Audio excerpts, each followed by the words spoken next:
alors on se retrouve pour une vidéo qui sera assez courte, simplement pour vous montrer que j'ai reçu le japonais en manga.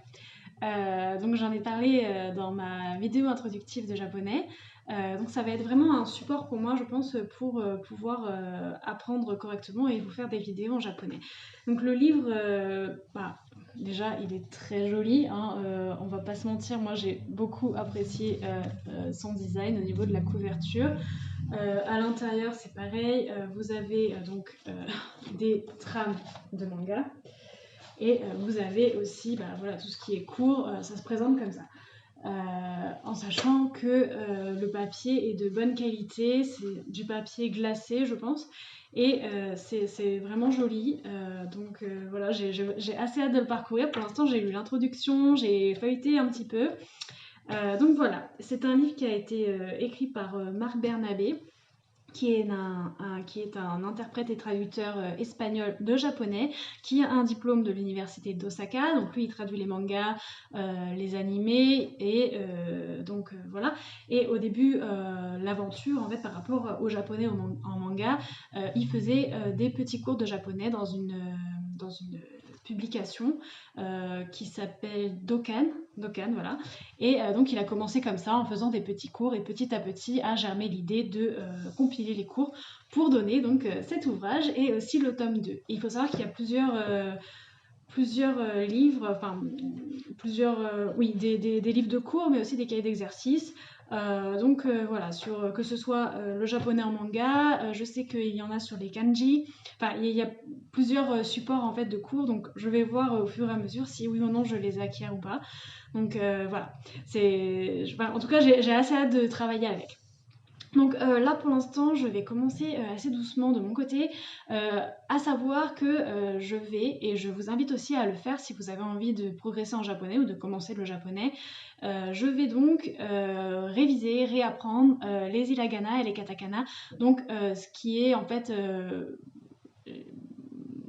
l'écriture japonaise, enfin sans les kanji du coup, mais juste katakana, hiragana pour les mots en japonais et katakana pour les mots qui viennent de l'étranger.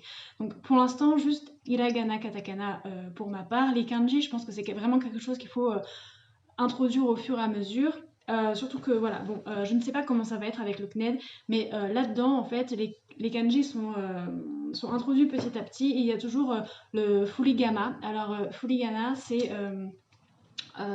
vous avez votre kanji, et à côté vous avez soit les katakana, soit les hiragana, donc ce qui fait que même si vous ne connaissez pas le kanji en lui-même, vous pouvez toujours lire à côté. Donc voilà, c'est pour ça que hiragana, katakana, c'est très très important pour le début, et voilà, je vous invite à regarder et à les apprendre en attendant que je commence mes petites vidéos en japonais. D'ailleurs, pourquoi est-ce que j'ai envie de faire des vidéos que en japonais?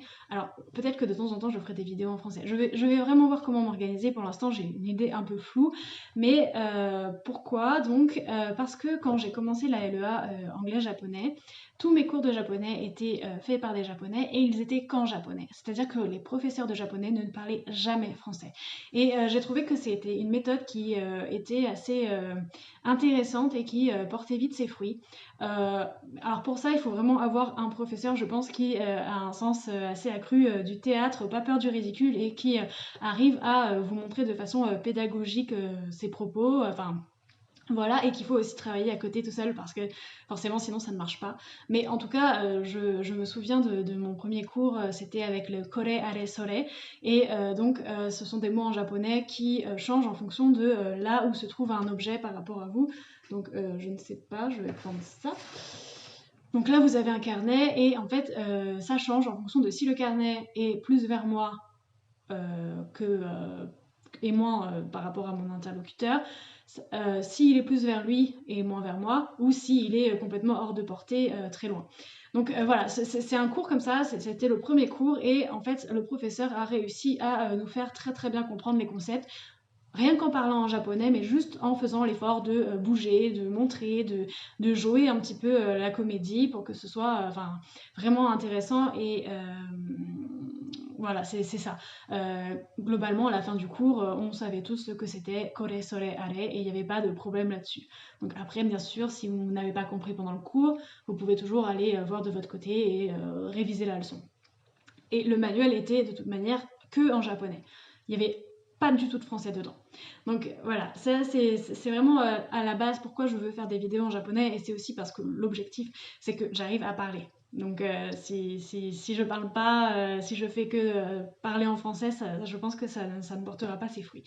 Donc voilà, on va se quitter là-dessus. Je vais vous mettre quand même en description de vidéos d'autres vidéos YouTube qui apprennent à tracer les hiragana et les katakana. Comme ça, si vous avez envie de vous y mettre, eh bien vous aurez ça comme support. Je vais peut-être vous mettre un lien aussi pour les voir juste de visuel comme ça. Et donc voilà. Et je vous donnerai aussi le site internet où vous pourrez retrouver tous les livres de la collection en fait, qui ont été faits par Marc Bernabé. Donc voilà. Donc j'espère qu'on sera nombreux à apprendre le japonais, peut-être à réviser, on verra bien, mais en tout cas j'ai vraiment hâte de commencer. Je pense qu'au début ça va être un petit peu laborieux, mais voilà, le ridicule ne tue pas, vous allez me voir. Après je pense que vous serez complètement décomplexé et que vous essaierez de parler japonais aussi, même si votre niveau n'est pas très bon. Donc alors on va évoluer ensemble je pense, et ce sera très bien. Voilà, bon dimanche à vous.